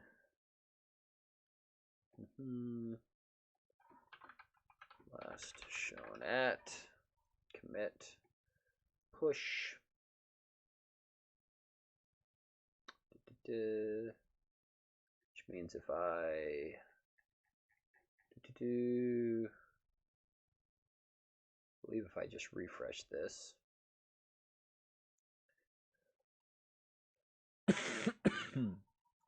Excuse me. If I check this guy here, he's now gone. Great. We've got our equals implementation. which is great. Hash code. I'll check. Okay, so I believe this is what we want. Let's see, create pull request. Let's see, we will dump this in the 4.0 milestone, create, and we're going to add some text to it here in just a second once I get the P. Actually, I guess I can grab it here. So 1668. Let's see, so we're going to change edit. This supersedes 1668. Boom. Commit, and we've got that, and we're going to let the build system have its way, and then handle by 2240. Let's see, is resolved by 2240. Close the comment, and that will drop that. Okay, so I think we are getting very, very close, and this may be handled. Yeah, this was done already. So, let's see. Closed by 2221. Close the comment. Look at that. We're just going to drop everything today. Okay, so what does that leave us down to? We've got the breaking changes doc here and text field character counter. We are just about at time, and I'm running on a low amount of sleep, so we are probably going to wrap up at the 2-hour mark, but this release is getting very, very close. So this is implementing this guy down here.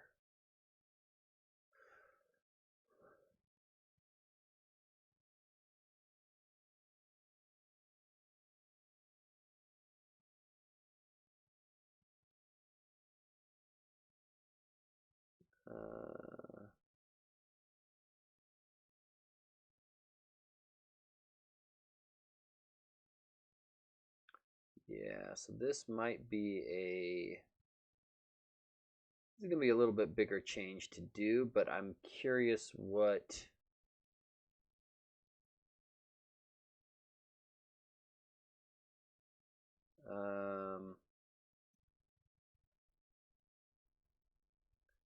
we will probably take a swing at this because I'm curious.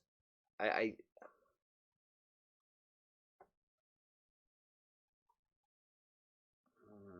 like to get this in.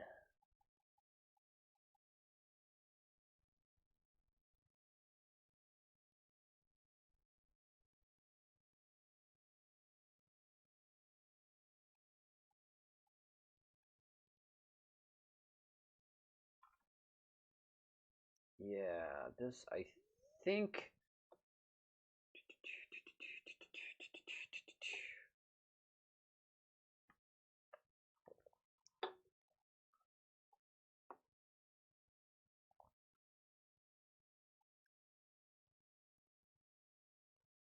Yeah. I want to take a look at the uh-oh. Build failed after 1 minute. That doesn't sound good. Oh.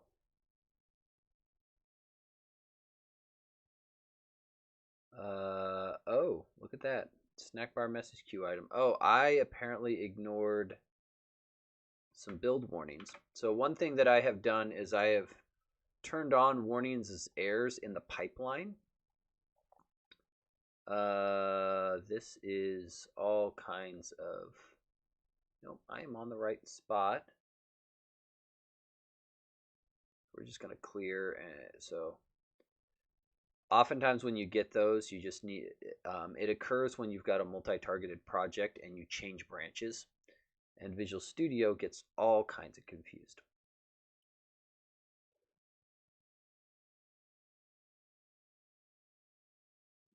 What is the actual error?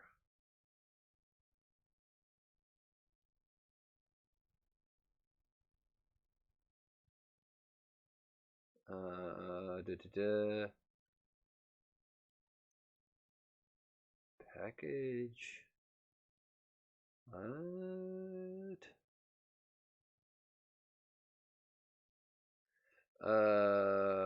I'm sorry, what? We were just...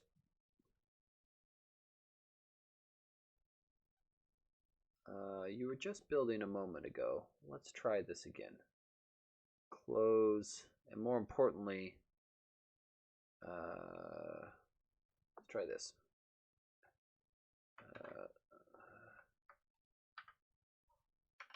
Get clean dfx, which is a great way to lose work, by the way. But given that I don't have any pending changes and I've pushed everything, I believe I just need to change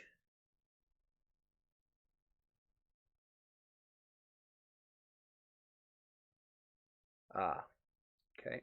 So I've got 2 warnings that both need to be addressed, and this looks like probably nullability on an equals method, I'm guessing, and then a unused method parameter, which is great.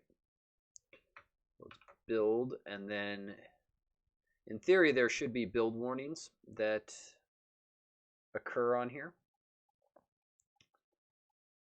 And just in the interest of letting people easily contribute back, especially if people aren't familiar with nullable reference types, I leave them as warnings for local builds, but if you don't address them, they will show up in the pipeline and be very, very unhappy. So don't care about those, don't care about those. This is the one we care about. So this guy here is, that will address that one. And then this one here. So we have an expected set of items. What is passed in here? I think we just throw away this because this no longer makes sense given what we are doing. Right, because those are literally just duped from the other 2 parameters. So if we ever needed the array, we'll just use them, but again, they match the other set, and I think we can just throw those away.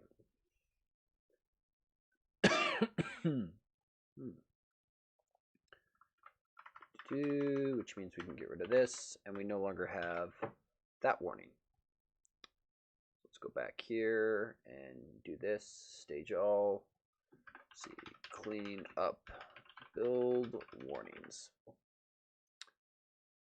Because I figured that way, if the warnings don't necessarily produce errors locally, it hopefully makes it easier for people to compile locally if that's what they're wanting to do, or if they're wanting to just test out changes and see how things go. They don't need to worry about those warnings until it comes time to do a pull request.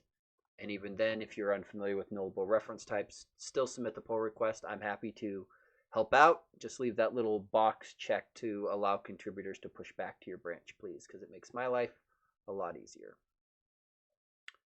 I can certainly do like what we just did tonight and create my own branch, but it's much easier if I can just contribute back to your branch and we can work on the same pull request together.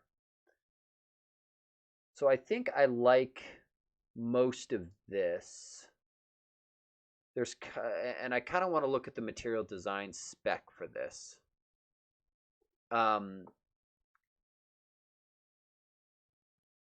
Because this is old enough that this may have been referencing the old material design spec. Character counter. So what happens if I go beyond the count? Does it stop me? So it just doesn't let me go beyond that. So that's a max length.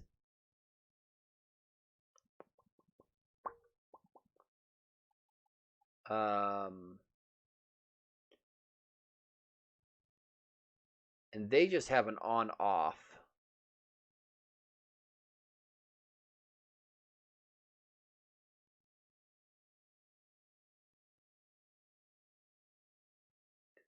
Whereas the one that we did, let's see, counter.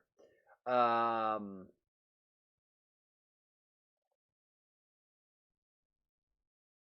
wondering if I'm kind of wondering if you just turn it on if a max length is set on the text box.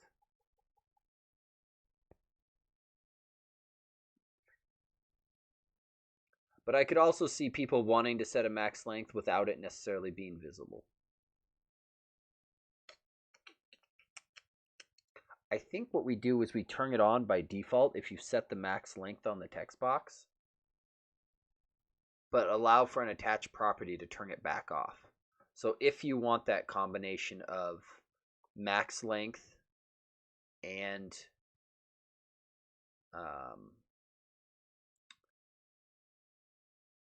the character counter hidden, you can still get there. Because this one has character counter visibility.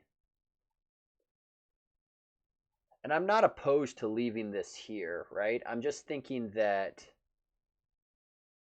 the default of this attached property is visible. And then if you don't like it, you can set it to collapsed, when focused, etc.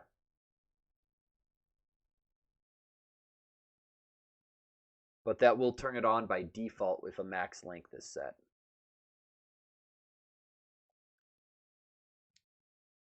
Because that's probably, because the point of this library is to attempt to implement material design, and the guidance given here should be used if there is a character or word limit, right? So if there is a limit in WPF, that's the max length property, right? It should be used. That tells me on by default. So I'm thinking we go on by default, but this implementation used, yeah, so it had collapsed, when focused, visible.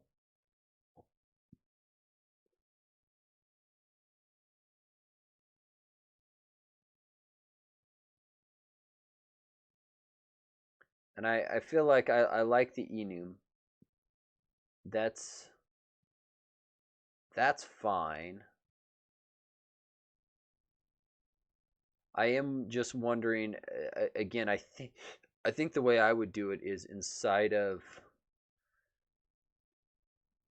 the text box template as well, especially since the let's see, usage, blah blah blah. This guy here, you'll note it causes the whole thing to shift. So it's not an adorner, it's actually part of the layout. And if it's going to be part of the layout, I think it should be part of the controls template. Yeah, because this was done as part of the air template, and I don't think that's the way we want to go about it.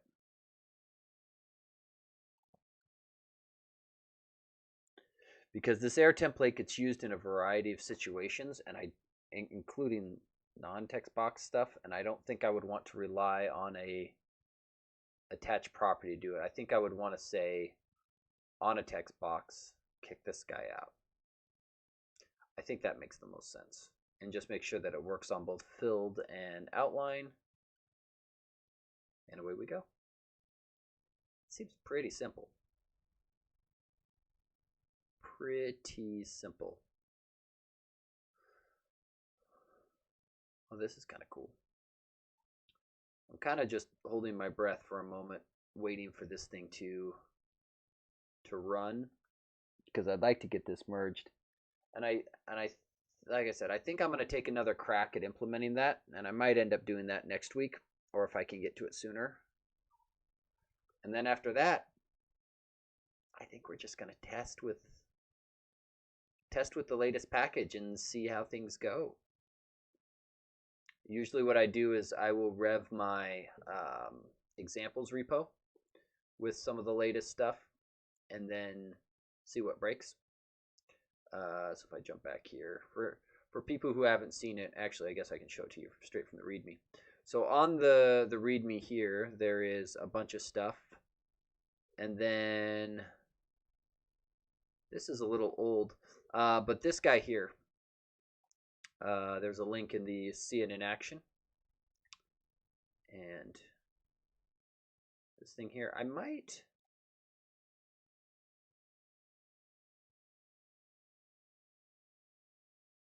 This is kind of an old one. I'm wondering if it would be helpful to add in a link to some of these YouTube videos or streams for people.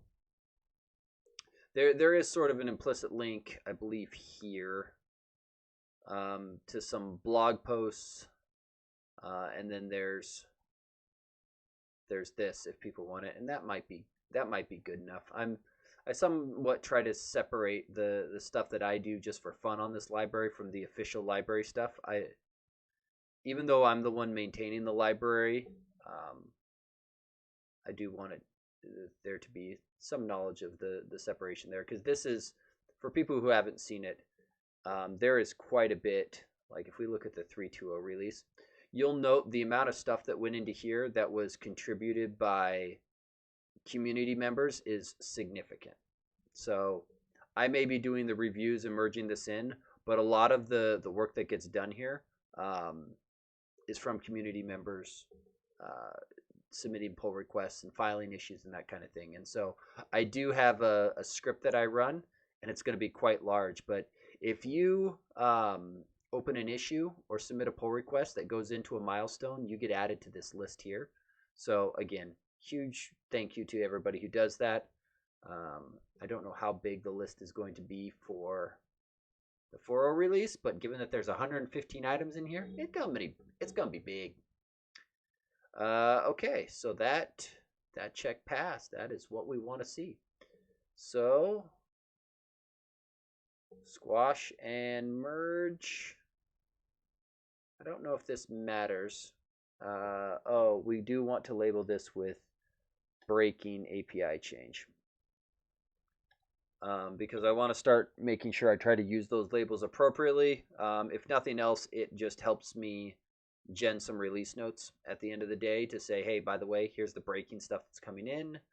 We'll grab the latest icons. This will go here. Nope, not label, milestone. Because the icon change, I literally just check to make sure that the CI build passes, and if it passes, there's I almost am ready to write a little GitHub action that auto merges this every day, because there's not a lot needed. Did I see another PR in here around? Okay, sorry, I know I said I was going to probably sign off. Ability to change dialog host content background. Interesting. Content background. So a new dependency property on the dialog host defaults to white. We'll consider that.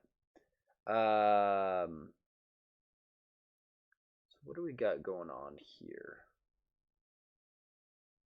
We have pop-up EX.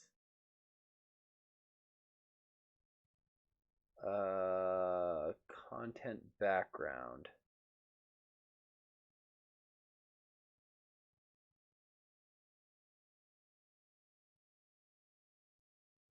Interesting. Okay, so this is giving access. So that cleans that up. That cleans that up. That's great. I approve. I approve. Just ordering the values. That's fine. That's fine. Let's see, 0, 1, 0, 1, 1, 0. Okay.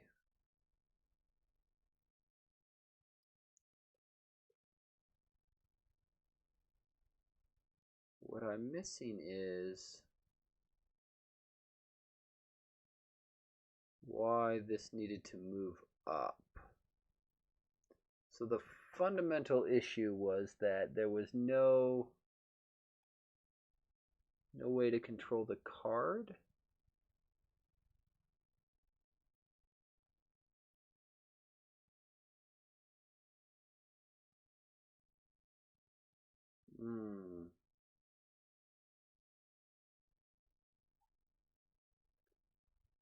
This seems like it might be problematic.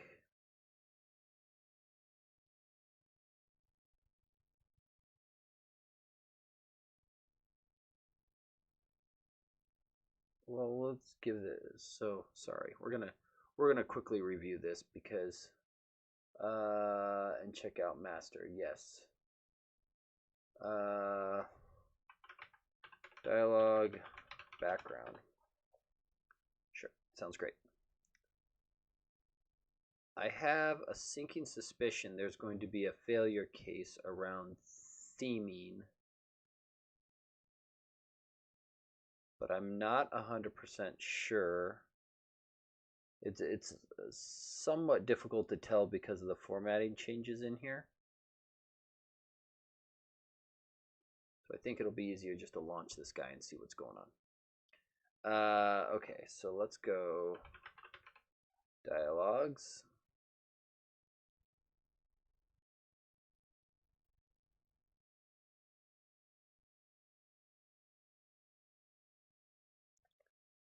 This,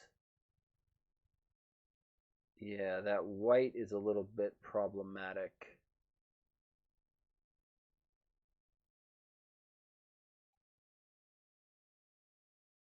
Yeah, and you'll note it doesn't apply to the embedded one.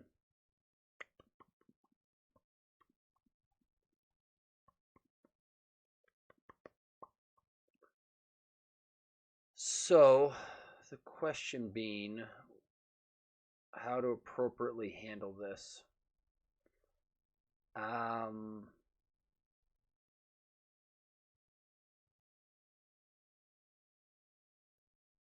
Because because the ask is still reasonable, right? There's a request to be able to control the background of the dialogue to an explicit color. The challenging part is doing that. Well, I will look at this a little bit later because, again, it is late for me. I think there's an answer around, and maybe I'll just check real quick. One last thing. I think there might be an answer in my examples repo. Let me just look.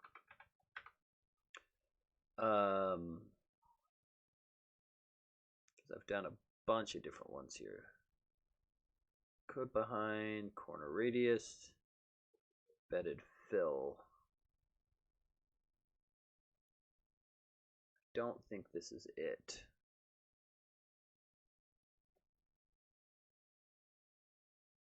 Yeah, this is just stretching to fill the entire content.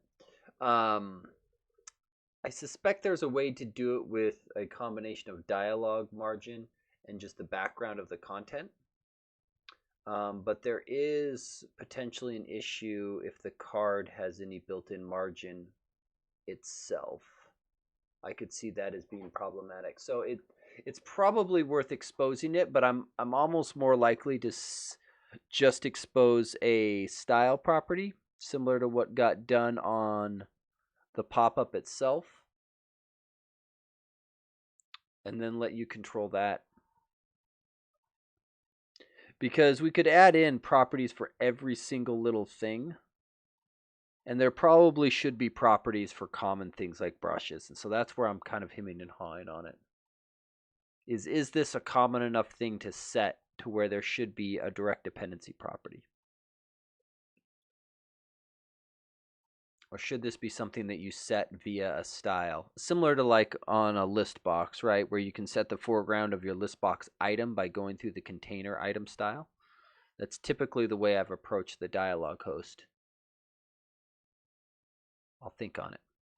I'll think on it.